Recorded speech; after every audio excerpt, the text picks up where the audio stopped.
Nikita Mirzani tantang Antonio Dedola adopsi Loli, minta bayari sekolahnya jika mampu.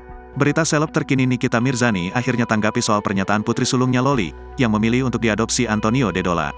Imbas perselisihannya dengan Antonio Dedola, Nikita Mirzani juga harus bertengkar dengan Loli. Kini Loli justru berada di pihak Antonio Dedola daripada Nikita Mirzani. Artis kontroversial ini mempersilahkan Antonio Dedola untuk mengadopsi Loli. Ibu tiga anak ini menyinggung terkait biaya sekolah Loli yang fantastis di luar negeri. Hal tersebut diungkapkan Nikita Mirzani melalui siaran langsung media sosialnya.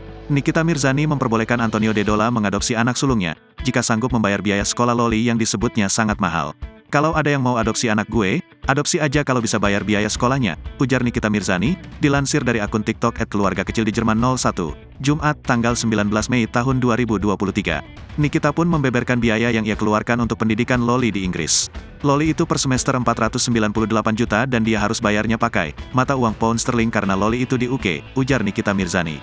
Ia pun seperti menantang Antonio Dedola yang ingin mengadopsi Loli, untuk bisa membiayai pendidikan anaknya yang ratusan juta.